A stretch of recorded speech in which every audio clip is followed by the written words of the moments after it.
इसको और अधिक स्वच्छता को बढ़ाने के लिए शहरी क्षेत्रों में हम चाहते हैं कि पूरी तरीके से स्वच्छ प्रबंधन के लिए प्रयास करें, वेस्ट वाटर ट्रीटमेंट के लिए प्रयास किए जाएं और कूड़े का को अलग अलग किया जा सके प्लास्टिक से, और जो हवा में पर्यावरण प्रदूषण होता है उसको कम किया जा सके, और जो निर्माण के क्षेत्र में जो प्रदूषण जिससे प्रदूषण होता है उसको भी ठीक किया जा सके।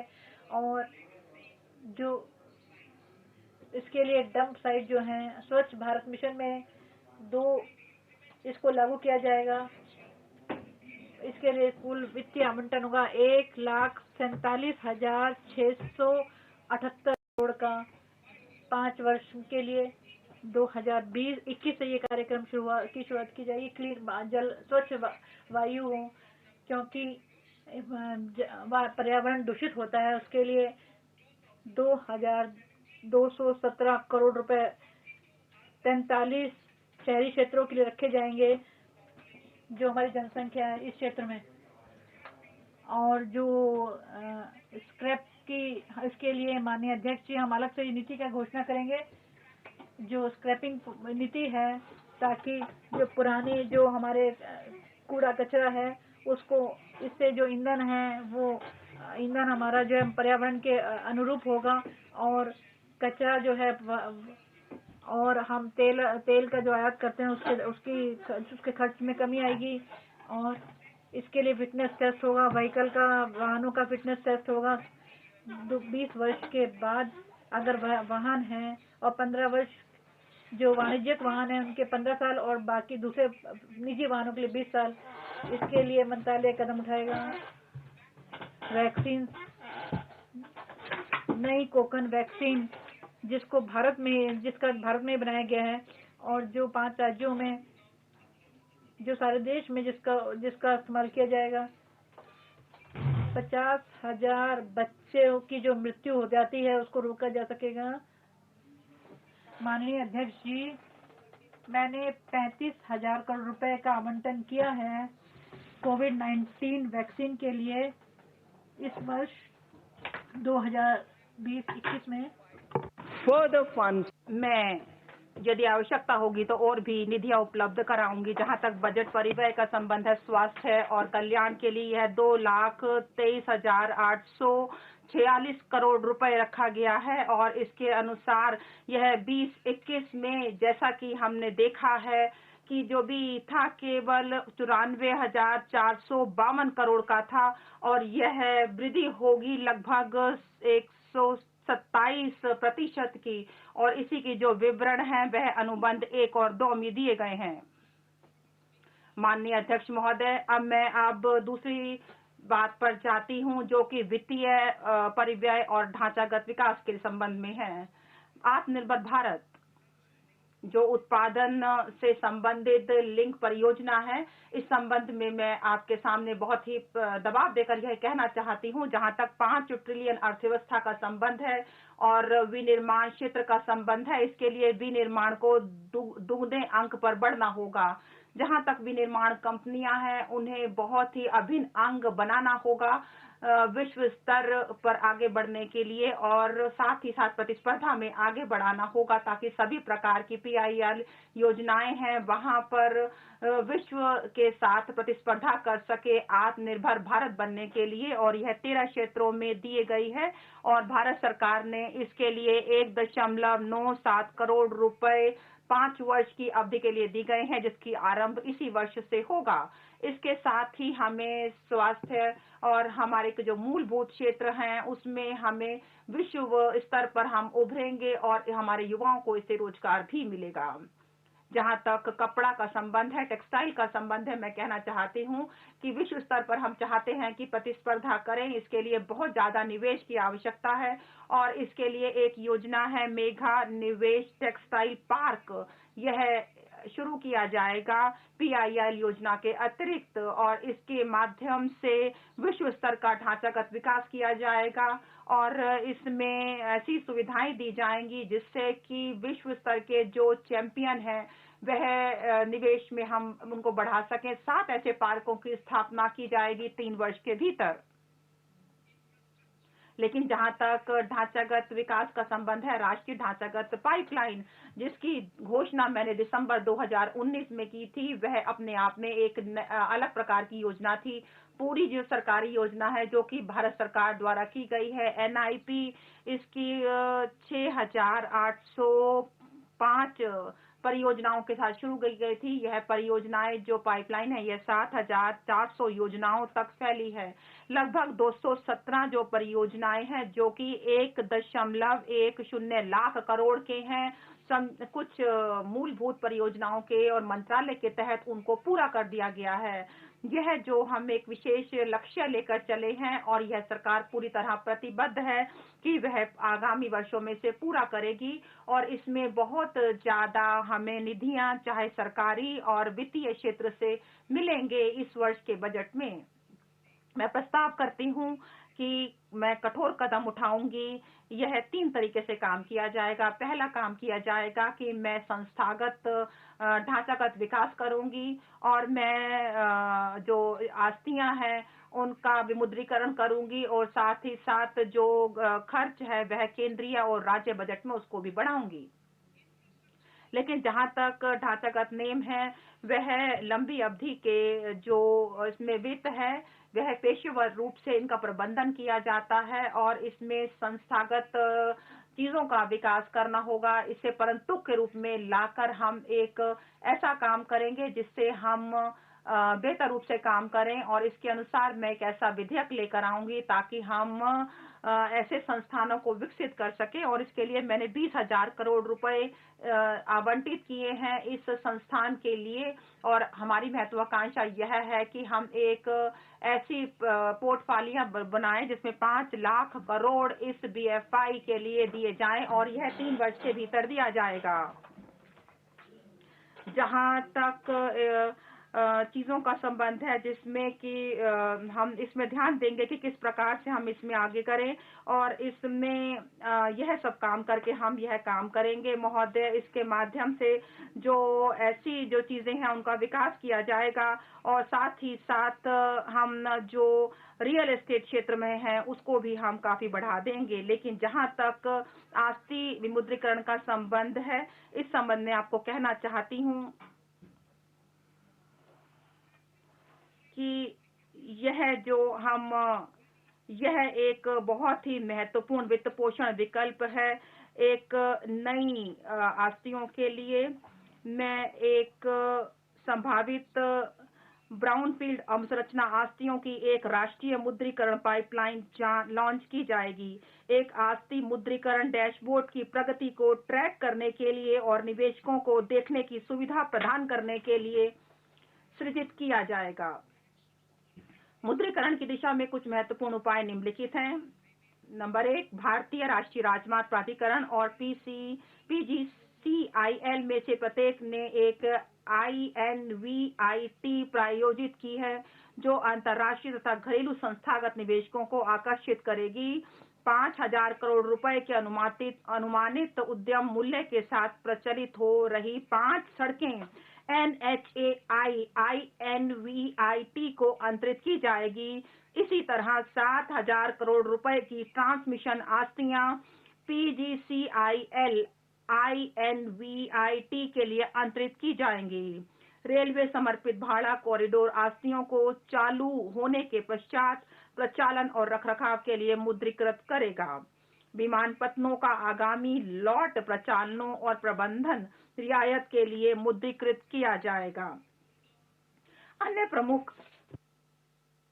प्रमुख अवसंरचना आस्तियां जो मुद्रीकरण कार्यक्रम के अंतर्गत रोल आउट की जाएंगी वे हैं NHAI प्रचालनात्मक टोल रोड, PGCIL की ट्रांसमिशन आस्तियां, गेल IOCL तथा HPCL का तेल और गैस पाइपलाइनें, टियर 2 और टियर 3 शहरों में AAI विमानपत्तन, अन्य रेलवे अवसंरचना आस्तियां, केंद्रीय वेयर हाउसिंग निगम जैसे लोक उद्यम वेयर हाउसिंग आस्तियां तथा नेफेड इत्यादि और खेल स्टेडियम। पूंजीगत बजट में तीव्र वृद्धि। बजट अनुमान 2020-21 में हमने पूंजीगत व्यय के लिए 4.12 लाख करोड़ रुपए प्रदान किए थे। हमारा यह प्रयास था कि संसाधनों की कमी के बावजूद हमें पूंजी पर अपेक्षाकृत अधिक व्यय करना चाहिए और हम वर्ष के अंत तक लगभग 4.39 लाख करोड़ रुपए खर्च करने की उम्मीद रखते हैं।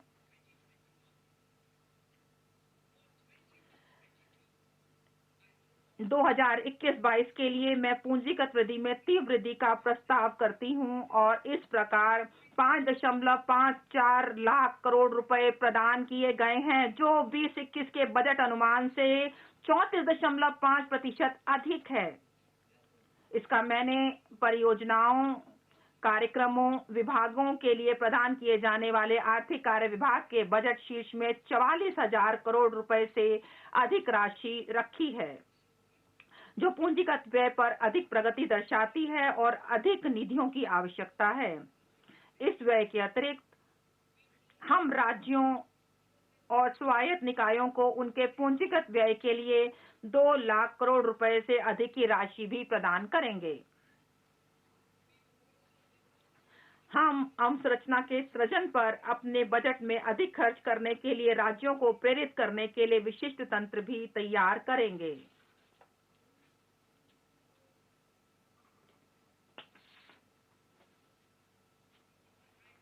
सड़क और राजमार्ग अवसंरचना 3.3 लाख करोड़ रुपए की लागत से 13,000 किलोमीटर से अधिक लंबाई के सड़कों का भारत माला परियोजना के अंतर्गत 5.35 लाख करोड़ रुपए का ठेका पहले ही दे दिया गया है, जिसका 3,800 किलोमीटर भाग निर्मित हो गया है।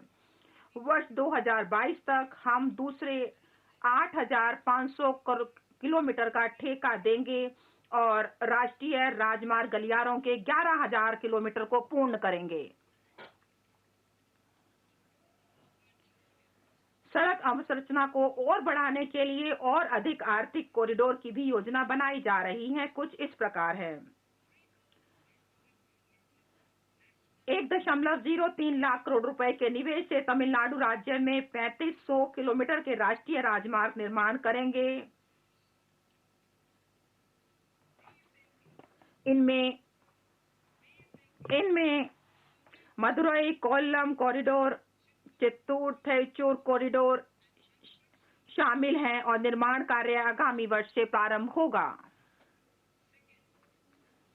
केरल में मुंबई कन्याकुमारी कॉरिडोर के 600 किलोमीटर सेक्शन सहित 65,000 करोड़ रुपए के निवेश से केरल राज्य में 1100 किलोमीटर राष्ट्रीय राजमार्ग का निर्माण कार्य है और इसमें मौजूदा सड़क कोलकाता सिलीगुड़ी के उन्नयन सहित 25,000 किलोमीटर की लागत का राज्य के निर्माण कार्य भी इसमें शामिल है। और इसके साथ जो पश्चिम बंगाल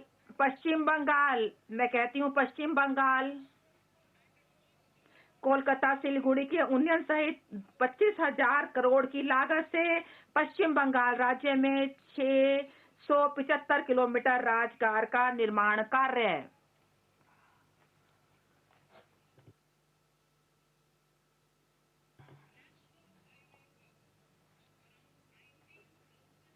असम राज्य में इस समय लगभग 19,000 करोड़ रुपए के राष्ट्रीय राजमार्ग निर्माण कार्य आसाम में चल रहे हैं।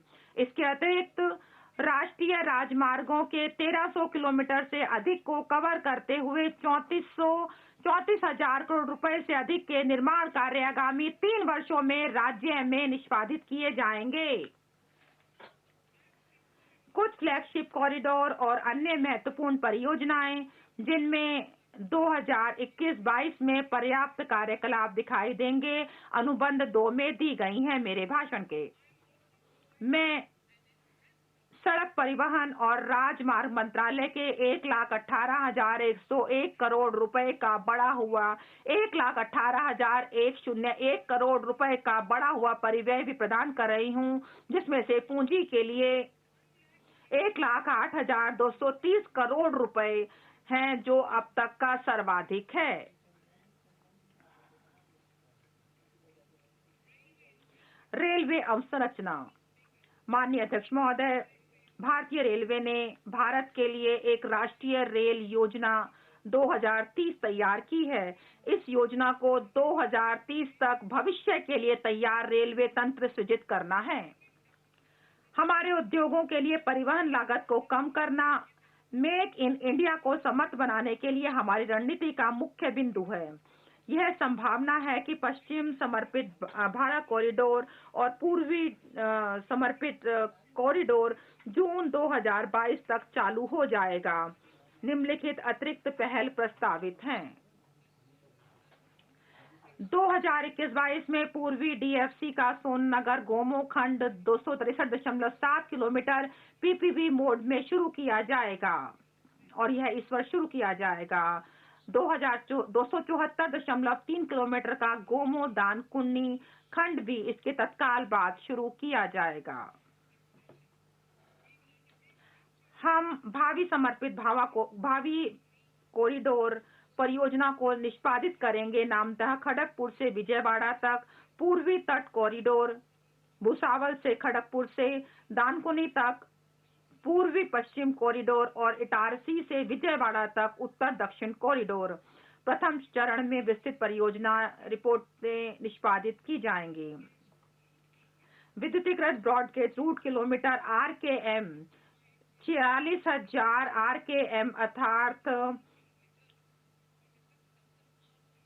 RKM है ये 46,000 किलोमीटर, मतलब 1 अक्टूबर 2020 को 41,548 RKM से 2021 के अंत तक 72% विस्तार तक पहुंचने की संभावना है और ब्रॉडगेज रूटों का 100% विद्युतीकरण दिसंबर 2023 तक पूरा हो जाएगा। यात्रियों की सुविधा के लिए और सुरक्षा के लिए निम्नलिखित उपाय प्रस्तावित हैं। हम यात्रियों के लिए एक बेहतर यात्रा अनुभव प्रदान करने के लिए पर्यटक रूटों पर सौंदर्यपरक रूप से डिजाइन किए गए विस्टाडोम LHV कोच आरंभ करेंगे। गत कुछ वर्षों में किए गए सुरक्षा उपायों के परिणाम प्राप्त हुए हैं। इस प्रयास को और सुदृढ़ करने के लिए भारतीय रेलवे के उच्च घनत्व नेटवर्क और उच्च उपयोग किए गए नेटवर्क रूटों को देसी रूप से विकसित स्वचालित ट्रेन संरक्षण प्रणाली प्रदान की जाएगी, जो मानवीय त्रुटि के कारण ट्रेन टकराने से समाप्त हो जाएगी। मैं रेलवे के लिए 1,10,000 और 55 करोड़ रुपए की एक रिकॉर्ड राशि प्रदान कर रही हूं, जिसमें से 1,07,100 करोड़ रुपए पूंजीगत व्यय के लिए हैं। शहरी अवसंरचना। हम मेट्रो रेल नेटवर्क के विस्तार और सिटी सेवा बस सेवा की वृद्धि के माध्यम से सार्वजनिक परिवहन के हिस्से को बढ़ाने के लिए कार्य करेंगे। सार्वजनिक बस परिवहन सेवाओं की वृद्धि के समर्थन के लिए 18,000 करोड़ रुपए की लागत पर एक नई योजना लॉन्च करेंगे। यह योजना 20,000 से अधिक बसों के लिए वित्त अधिग्रहण, प्रचालन और रखरखाव के लिए निजी क्षेत्र के प्लेयरों को सक्षम बनाने के लिए नव प्रवर्तनकारी PPP मॉडलों की तैनाती को सुकर बनाएगी। यह योजना ऑटोमोबाइल सेक्टर को संवर्धित करेगी, आर्थिक समृद्धि में तेजी लाएगी, हमारे युवाओं के लिए रोजगार अवसर सृजित करेगी और शहरी निवासियों के आवागमन की सुविधा को बढ़ाएगी। कुल 702 किलोमीटर परंपरागत मेट्रो प्रचालन में है और 1,016 किलोमीटर मेट्रो और RRTS 27 शहरों में निर्माणाधीन है। 2 नई प्रौद्योगिकियां अर्थात मेट्रोलाइट और मेट्रोनियो समान अनुभव सुविधा के साथ अपेक्षाकृत कम लागत पर मेट्रो रेल तंत्र प्रदान करने के लिए तथा टियर 2 शहरों में सुरक्षा तथा टियर 1 शहरों के परिधि क्षेत्रों में तैनात की जाएगी।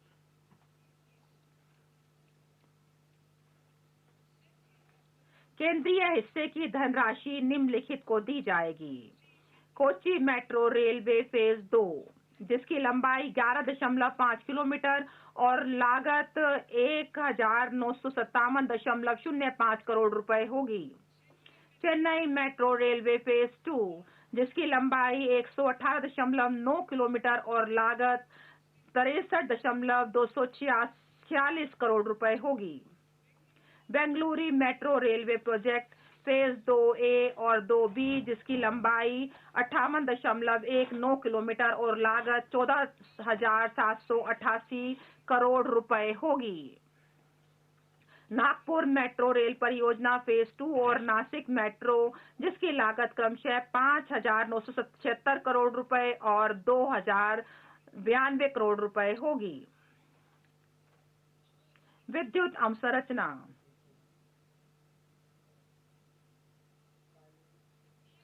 पिछले 6 वर्षों में विद्युत क्षेत्रों में कई सुधार और उपलब्धियां देखने में आई हैं। हमने स्थापित क्षमता में 139 गीगावाट्स का इजाफा किया है और 2.8 करोड़ अतिरिक्त घरों में कनेक्शन दिए हैं और 1.41 लाख सर्किट किलोमीटर की अतिरिक्त ट्रांसमिशन लाइंस बढ़ाई हैं। देश भर में संवितरण कंपनियों का अपना एक अधिकार रहा है, चाहे वह सरकारी कंपनी हो या निजी कंपनी। अब हमें प्रतिस्पर्धा को बढ़ाने की जरूरत है, जिससे कि उपभोक्ताओं को विकल्प मिल सके। एक ऐसा फ्रेमवर्क तैयार किया जाएगा जिससे उपभोक्ता एक से अधिक संवितरण कंपनियों में से अपना चुनाव करने का विकल्प रख सकेंगे। मैं इसको पुनः पढ़ना चाहती हूँ। एक ऐसा फ्रेमवर्क तैयार किया जाएगा जिससे उपभोक्ता एक से अधिक संवितरण कंपनियों में से अपना चुनाव करने का विकल्प रख सकेंगे। इन संवितरण कंपनियों की व्यवहार्यता के प्रति बहुत बड़ी चिंता है। आने वाले 5 वर्षों में 3,05,984 करोड़ रुपए के परिव्यय से एक परिष्कृत एवं सुधार आधारित तथा परिणाम संबद्ध विद्युत वितरण योजना 5 वर्ष में शुरू की जाएगी। इस योजना से डिस्कॉम्स को बुनियादी संरचनाओं को तैयार करने में सहायता मिल सकेगी, जिसमें प्रीपेड स्मार्ट मीटरिंग सिस्टम्स का उन्नयन आदि आते हैं, जो कि वित्तीय सुधार से जुड़े हुए हैं। प्रधानमंत्री जी ने नवंबर 2020 में तीसरे री इन्वेस्टमेंट कॉन्फ्रेंस में बोलते समय एक वृहद राष्ट्रीय हाइड्रोजन एनर्जी मिशन को तैयार करने की योजना की घोषणा की थी। अब 2021-22 में एक हाइड्रोजन एनर्जी मिशन शुरू करने का प्रस्ताव किया गया है, जिसके तहत ग्रीन पावर स्रोतों से हाइड्रोजन को पैदा किया जा सकेगा। पोत नौवहन जलमार्ग, बड़े बड़े पत्तन जो कि अपने संचालन सेवाओं को खुद देखते हैं, अब एक ऐसे मॉडल के रूप में सामने आएंगे जिसका प्रबंधन इसके निजी भागीदार द्वारा किया जाता होगा। इस उद्देश्य के लिए वित्तीय वर्ष 2021-22 में सरकारी व निजी भागीदारी पीपी के तहत प्रमुख पत्तनों के द्वारा 7 परियोजनाएं प्रस्तावित की जाएंगी, जिनके तहत 21-22 में और इसके तहत 2,000 करोड़ रुपए से अधिक होगी। भारत में मर्चेंट शिप को बढ़ावा देने की एक योजना शुरू की जाएगी, जिसमें मंत्रालयों और सीपीएसआई के द्वारा जारी किए जाने वाले विश्व स्तरीय निविदाओं में भारतीय शिपिंग कंपनियों की सब्सिडी के माध्यम से सहायता दी जा सकेगी। इसके लिए आने वाले 5 वर्षों में 1624 करोड़ रुपए की राशि उपलब्ध कराई जाएगी। इस प्रकार के प्रयास से ग्लोबल शिपिंग में भारतीय कंपनियों की हिस्सेदारी के बढ़ने के अलावा इंडियन सीफेयररों के लिए प्रशिक्षण और रोजगार के बेहतर अवसर सुलभ हो सकेंगे। भारत ने एक रिसाइकलिंग ऑफ शिप एक्ट 2019 अधिनियमित किया है और हांगकांग इंटरनेशनल कन्वेंशन तक अपनी पहुंच कायम की है। गुजरात के अलंग में स्थित लगभग 90 सी रिसाइकलिंग यार्ड्स को पहले ही HKC अनुपालन सर्टिफिकेट प्राप्त हो गया है। यूरोप और जापान से और अधिक जहाजों को भारत में लाने के लिए प्रयास किए जाएंगे। रिसाइकलिंग कैपेसिटी, जो कि लगभग 4.5 million light displacement ton LDT है, को 2024 तक 2 गुना कर दिया जाएगा। इसके लिए हमारे युवाओं के लिए 1.5 लाख अधिक नौकरियों के पैदा होने का अनुमान है। पेट्रोलियम और प्राकृतिक गैस। हमारी सरकार ने कोविड-19 लॉकडाउन की अवधि में भी देश भर में ईंधन की आपूर्ति बनाए रखी है।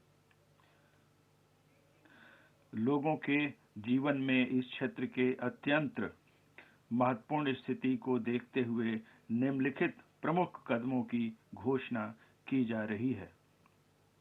पहला, उज्ज्वला स्कीम, जिसका लाभ 8 करोड़ परिवारों को हुआ है, का इस हद तक विस्तार किया जाएगा कि इसमें 1 करोड़ और लाभार्थी शामिल किए जा सकें। हम अगले 3 वर्षों में 100 और अधिक जिलों को सिटी गैस डिस्ट्रीब्यूशन नेटवर्क से जोड़ देंगे। जम्मू व कश्मीर संघ राज्य क्षेत्र में एक गैस पाइपलाइन परियोजना शुरू की जाएगी। एक स्वतंत्र गैस ट्रांसपोर्ट सिस्टम ऑपरेटर का गठन किया जाएगा, जिससे बिना किसी भेदभाव के खुली पहुंच के आधार पर सभी प्राकृतिक गैस पाइपलाइनों की कॉमन कैरियर कैपेसिटी की बुकिंग में सुविधा प्रदान की जा सकेगी और समन्वय स्थापित किया जा सकेगा। वित्तीय पूंजी। हम SEBI act 1992, depositories act 1996, securities contract regulation act 1956 और गवर्नमेंट सिक्योरिटीज एक्ट 2007 के प्रावधानों को समेकित करके एक युक्ति संगत एकल सिक्योरिटीज मार्केट्स कोड तैयार कर सके, ऐसा मेरा प्रस्ताव है। सरकार GIFT IFSC में एक विश्व स्तरीय या फिनटेक हब विकसित करने के लिए अपना समर्थन देने को तैयार है। इस दबाव के वक्त में कॉरपोरेट बॉन्ड मार्केट में भागीदारों के बीच विश्वास पैदा करने के लिए और सामान्यतः सेकेंडरी मार्केट लिक्विडिटी को बढ़ाने के लिए एक अस्थायी संस्थागत फ्रेमवर्क तैयार किए जाने का प्रस्ताव है। इस प्रस्तावित निकाय के द्वारा दबायुक्त और सामान्य समय अर्थात दोनों ही स्थितियों में निवेश परक ग्रेड की ऋण सिक्योरिटीज की खरीद की जा सकेगी और इससे बॉन्ड मार्केट के विकास में मदद मिलेगी। इस उद्देश्य के लिए 2018-19 के बजट में सरकार ने देश में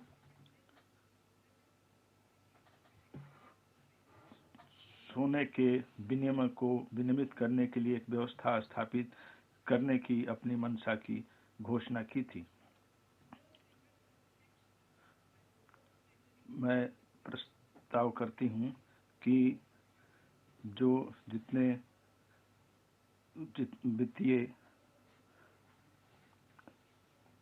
गैर परंपरागत ऊर्जा क्षेत्र को और अधिक बढ़ावा देने के लिए मेरा प्रस्ताव भारतीय सौर ऊर्जा निगम में 1000 करोड़ रुपए और भारतीय नवीकरणीय विकास एजेंसी में 1500 करोड़ रुपए की अतिरिक्त पूंजी को लगाने का है।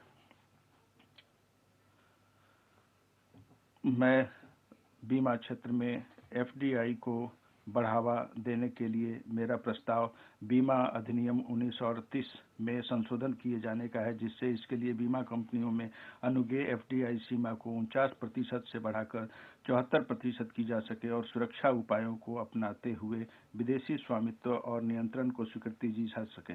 इस नई संरचना के अंतर्गत बोर्ड के ज्यादातर निवेशक और प्रबंधन से जुड़े प्रमुख व्यक्ति रेजिडेंट इंडियन होंगे, जिनमें कम से कम 50% निदेशक स्वतंत्र निदेशक होंगे और लाभ का एक विशेष प्रतिशत सामान्य रूप से आरक्षित रखा जाएगा। एक नई संरचना को स्थापित करके तनावग्रस्त परिसंपत्ति का समाधान।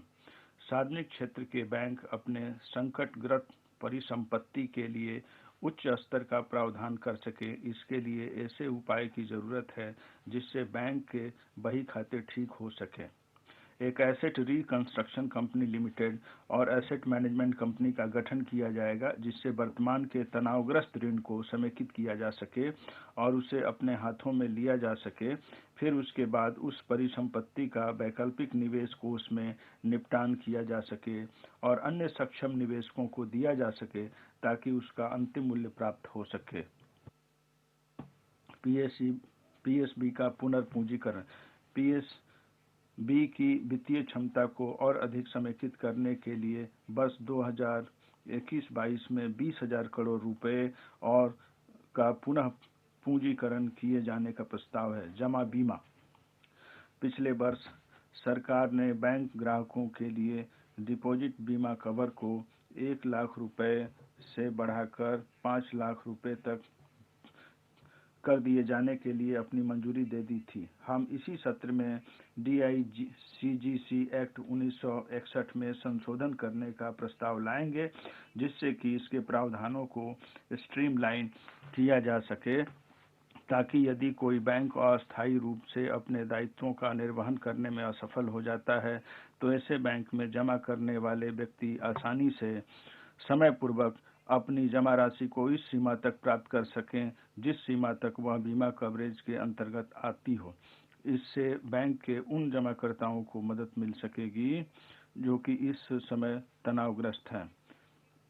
छोटे मोटे कर्जदारों के हितों को सुरक्षा प्रदान करने के साथ साथ क्रेडिट की व्यवस्था में सुधार लाने के लिए NBFC के लिए, जिसकी न्यूनतम परिसंपत्ति 100 करोड़ रुपए तक की हो सकती है, सिक्योरिटाइजेशन एंड रिकंस्ट्रक्शन और financial assets and enforcement of securities interest act 2002 के अंतर्गत ऋण वसूली के लिए पात्र न्यूनतम ऋण की सीमा को 50 लाख रुपए के वर्तमान स्तर से कम करके 20 लाख रुपए तक करने का प्रस्ताव किया जा रहा है।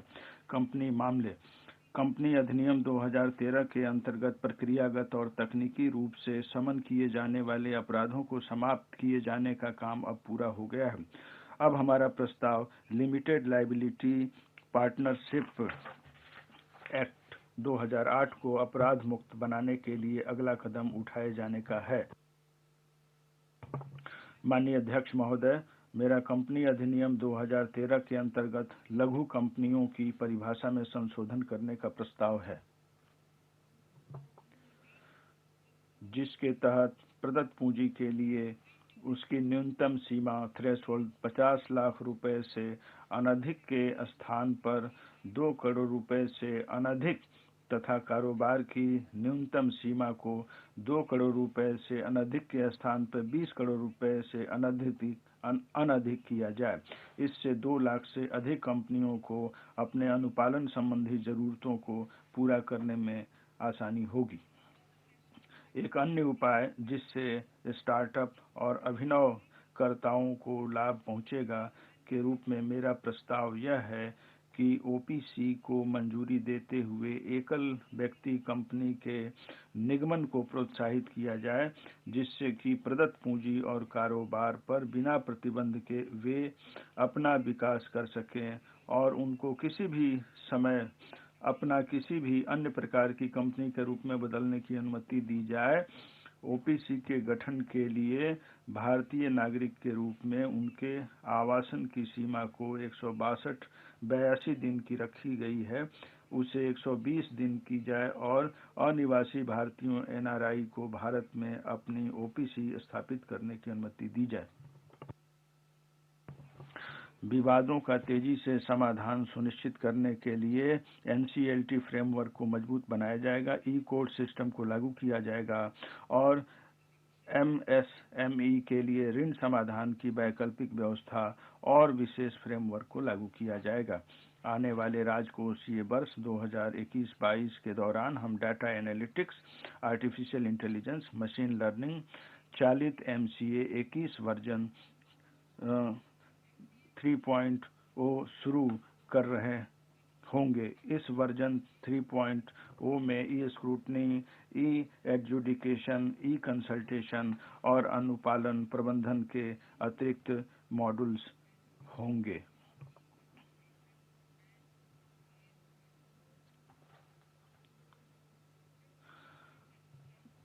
विनिवेश और रणनीतिक विक्रय। कोविड-19 के बावजूद हम रणनीतिक विनिवेश की दिशा में कार्य कर रहे हैं। BPCL, air India, shipping corporation of India, container corporation of India, IDBI bank, BEML, Pawan Hans, Nilachal इस्पात लिमिटेड के साथ होने वाले कई लेन देन 2021-22 में पूरे हो जाएंगे। वर्ष 2021-22 में हम IDBI बैंक के अलावा 2 सार्वजनिक क्षेत्रीय बैंकों और एक सामान्य बीमा कंपनी का भी निजीकरण करने का प्रस्ताव रखते हैं। इसके लिए वैधानिक संशोधनों की जरूरत पड़ेगी और इसी सत्र में ही हम इन संशोधनों को लाने का हमारा विचार है। 2021-22 में हम LIC का IPO भी लाएंगे, जिसके लिए मैं इसी सत्र में अपेक्षित संशोधन ला रही हूं। आत्मनिर्भर पैकेज के अंतर्गत हमने घोषणा की थी कि हम सार्वजनिक क्षेत्र के उपक्रमों में रणनीतिक निवेश की एक नीति लाने वाले हैं। सदन को सूचित करते हुए मुझे हर्ष हो रहा है कि सरकार ने उक्त नीति को अनुमोदित कर दिया है। इस नीति में सभी गैर सामरिक और सामरिक क्षेत्रों में विनिवेश का एक सुस्पष्ट मार्गदर्शन दिया गया है। हमने अपने पास ऐसे 4 क्षेत्रों को ही रखा है जो सामरिक दृष्टि से महत्वपूर्ण हैं, जिसमें न्यूनतम CPSE को बनाए रखा जाएगा और बाकी का निजीकरण कर दिया जाएगा। बाकी क्षेत्रों में सभी CPSI का निजीकरण किया जाएगा। इस नीति की मुख्य बातें अनुबंध 3 में उल्लिखित कर दी गई हैं। विनिवेश की नीति में तेजी लाने के लिए मेरा NITI से कहना है कि यह केंद्रीय सार्वजनिक क्षेत्र की उन कंपनियों को अगली सूची तैयार करे जिसमें रणनीतिक रूप से विनिवेश किया जाना है। इसी तरह राज्यों को भी अपने निजी क्षेत्र की कंपनियों में विनिवेश करने के लिए प्रोत्साहित करने के लिए हम राज्यों के लिए केंद्रीय कोष से एक प्रोत्साहन परक पैकेज लाने वाले हैं। बेकार पड़ी संपत्तियों का आत्मनिर्भर भारत के निर्माण में कोई योगदान नहीं होने वाला है। ये नॉन कोर परिसंपत्तियों में ज्यादातर वे अतिरिक्त भूमि आती हैं जो कि सरकार के मंत्रालयों, विभागों तथा सार्वजनिक क्षेत्र के उपक्रमों के पास पड़ी हैं। इन जमीनों का मुद्रीकरण या तो सीधे उनकी बिक्री करके या रियायत देकर या इसी प्रकार के अन्य साधनों से किया जा सकता है। इसके लिए विशेष योग्यता की जरूरत है और इस उद्देश्य के लिए मेरा प्रस्ताव है कि किसी ऐसी कंपनी के रूप में विशेष प्रयोजनीय साधन का प्रयोग किया जाए जो कि इस कार्य को पूरा कर सकें। बीमार पड़ी या घाटे में चलने वाली CPSE को समय से बंद करने के लिए हम एक ऐसे संशोधित तंत्र को लागू करने वाले हैं जिससे इन इकाइयों को बंद किया जा सकेगा। हमने विनिवेश में 2021-22 में 1,75,000 करोड़ रुपए की प्राप्तियों का अनुमान लगाया है।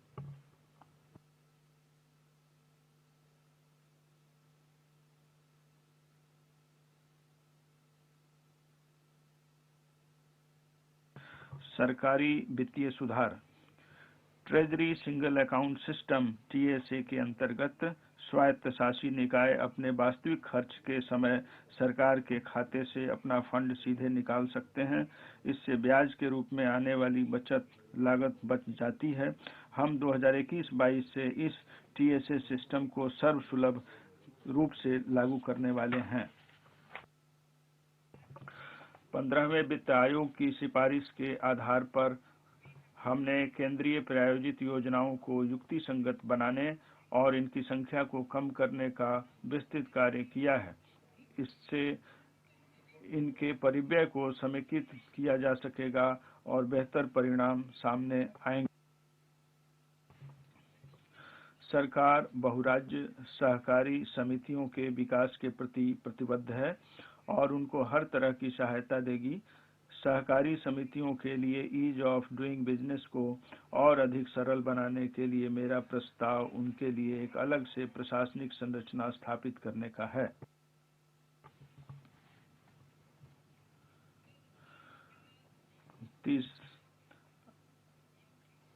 आकांक्षी भारत का समग्र विकास।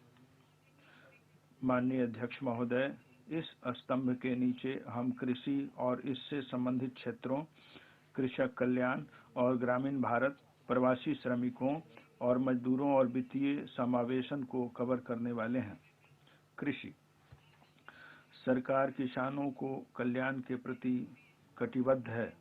MSP की व्यवस्था में मूलभूत परिवर्तन किया गया है जिससे यह सुनिश्चित हो सके कि सभी प्रकार कि जिंसों के मामले में उत्पादन लागत का 1.5 गुना कीमत मिल सके।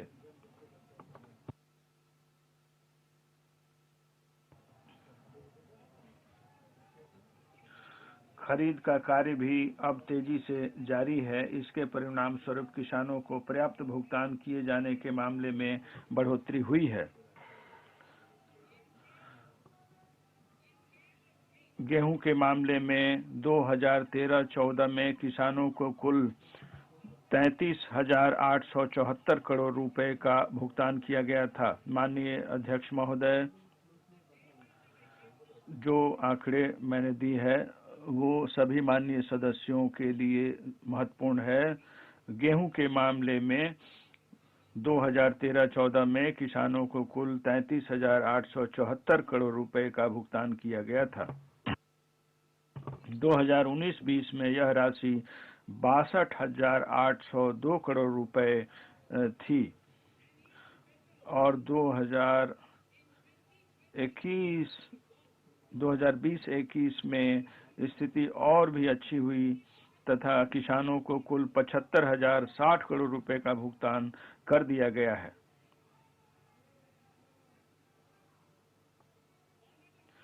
माननीय अध्यक्ष महोदय, एक और महत्वपूर्ण बात, गेहूं उत्पादन करने वाले उन किसानों की संख्या जिनको इनका लाभ मिला है 19-20 में के वो 43.36 लाख तक पहुंच गई है, जो 1920-19-20 में 35.57 लाख थी। जहां तक धान की बात है तो 2013-14 में 63,928 करोड़ रुपए का भुगतान किया गया था। 2019-20 में यह राशि बढ़कर 1,41,930 करोड़ रुपए हो गई थी।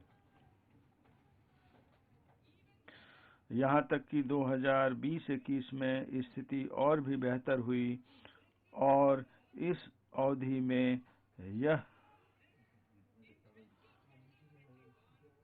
2020-21 में यह स्थिति और भी बेहतर हुई और इस अवधि में ये खरीद जारी है, इसलिए मैं अंतिम आंकड़े नहीं दे सकती हूँ। इस अवधि में यह राशि बढ़कर 1,72,752 करोड़ रुपए हो जाने का अनुमान है। इसका लाभ प्राप्त करने वाले किसानों की संख्या जो 2019-20 में 1.24 करोड़ थी, वह बढ़कर 2020-21 में 1.54 करोड़ हो गई है। इसी तरह दालों के मामले में माननीय अध्यक्ष महोदय 2013-14 में 236 करोड़ रुपए का भुगतान किया गया था। यह राशि बढ़कर 2019-20 में 8,285 करोड़ रुपए हो गई थी और अब 2020-21 में यह राशि 10,530 करोड़ रुपए तक पहुंच गई है, जो कि 2013-14 की तुलना में 40 गुना अधिक है।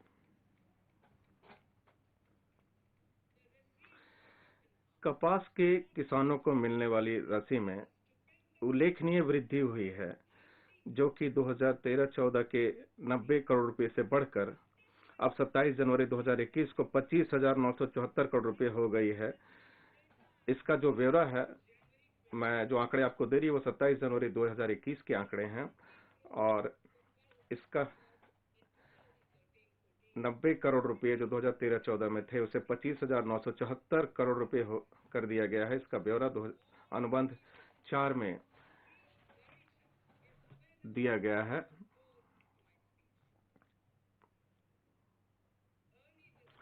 इस वर्ष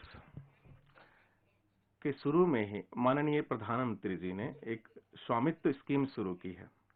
इस योजना के अंतर्गत गांवों में संपत्तियों के मालिकों को अधिकार के दस्तावेज दिए जा रहे हैं। अब तक 1,241 गांवों के लगभग 1,80,000 संपत्ति मालिकों को कार्ड दिए गए हैं अब मेरा प्रस्ताव वित्तीय वर्ष 2021-22 में इस योजना को सभी राज्यों संघ राज्य क्षेत्रों में लागू करने का है।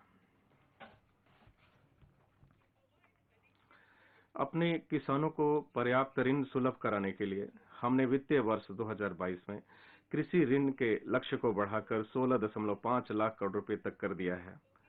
हमारा ध्यान जो होगा वो पशुपालन, डेयरी और मत्स्यिकी के क्षेत्र में और अधिक ऋण सुलभ कराने पर हो। हम ग्रामीण अवसंरचना विकास कोष में किए जा रहे आवंटन को 30,000 करोड़ रुपए से बढ़ाकर 40,000 करोड़ रुपए कर रहे हैं। नाबार्ड के अंतर्गत जो 5,000 करोड़ रुपए से एक माइक्रो इरिगेशन फंड स्थापित किया गया, मेरा प्रस्ताव इसमें 5,000 करोड़ रुपए और डालकर इसको दोगुना करने का है। कृषि और संबद्ध उत्पादों के मूल्य संवर्धन को बढ़ावा देने और उसके निर्यात को बढ़ाने के लिए ऑपरेशन ग्रीन स्कीम, जो कि इस समय केवल टमाटर, प्याज और आलू पर लागू है, के दायरे को बढ़ाकर इसमें जल्दी खराब होने वाले 22 और उत्पादों को शामिल किया जाएगा। ENAM के तहत 1.68 करोड़ किसानों का पंजीकरण किया गया है और 1.14 लाख करोड़ रुपए का व्यापार मूल्य हासिल हुआ है।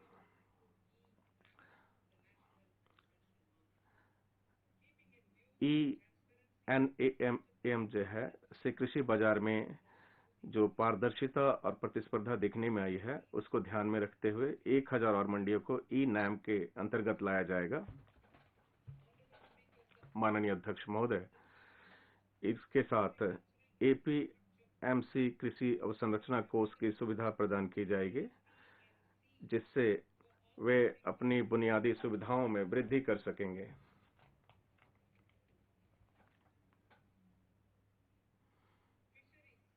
मत्स्यिकी, मैं इसमें प्रस्ताव करती हूं कि हम आधुनिक मत्स्यिकी बंदरगाहों और फिश लैंडिंग सेंटर के विकास में पर्याप्त निवेश के लिए प्रस्ताव कर रहे हैं। शुरू में 5 मत्स्य बंदरगाहों कोच्चि, चेन्नई, विशाखापट्टनम, पारादीप और पेटुआ घाट का आर्थिक क्रियाकलापों के हब्स के रूप में विकास किया जाएगा। हम नदियों और जलमार्गों के किनारे स्थित अंतर्देशीय मत्स्य बंदरगाहों और फिश लैंडिंग सेंटर का भी विकास करेंगे। सीवीड फार्मिंग एक ऐसे क्षेत्र के रूप में उभर रहा है जिसमें तटीय समुदायों के जीवन में परिवर्तन लाने की क्षमता है। इससे बड़े पैमाने पर रोजगार मिल सकेगा और अतिरिक्त आय पैदा की जा सकेगी। सीवीड उत्पादन को बढ़ावा देने के लिए तमिलनाडु में एक मल्टीपर्पज सीवीड पार्क की स्थापना किए जाने का मेरा प्रस्ताव है। प्रवासी श्रमिक और मजदूर, हमने एक राष्ट्र एक राशन कार्ड की योजना शुरू की है, जिसके अंतर्गत लाभार्थी देश में कहीं भी अपना राशन ले सकते हैं। प्रवासी मजदूरों को इस योजना का विशेष रूप से लाभ होगा, क्योंकि वे अपने परिवार से दूर रह रहे हैं और जहां वह हैं वहां अपने हिस्से का राशन ले सकते हैं, जबकि उनका परिवार अपने मूल स्थान पर अपना बाकी राशन ले सकता है। मुझे आपको यह बताते हुए हर्ष हो रहा है कि इस एक राष्ट्र एक राशन कार्ड की योजना 32 राज्यों और संघ राज्य क्षेत्रों में चल रही है, जिसमें लगभग 69 करोड़ लाभार्थी आते हैं, जो कि कवर किए गए हैं। कुल लाभार्थियों को 86% होते हैं। शेष 4 राज्यों और संघ राज्य क्षेत्रों में भी अगले कुछ महीनों में यह योजना लागू हो जाएगी। गैर संगठित क्षेत्र के श्रमिकों, विशेष रूप से प्रवासी मजदूरों के लिए किए जा रहे हमारे प्रयास को और आगे बढ़ाने के लिए मेरा प्रस्ताव एक ऐसे पोर्टल को शुरू करने का है, जिस पर नावों, भवन निर्माण और निर्माण कार्य आदि में लगे श्रमिकों तथा अन्य श्रमिकों के बारे में संगत सूचना संग्रहित की जा सकती है। इससे प्रवासी मजदूरों के लिए स्वास्थ्य, आवास, कौशल, बीमा, क्रेडिट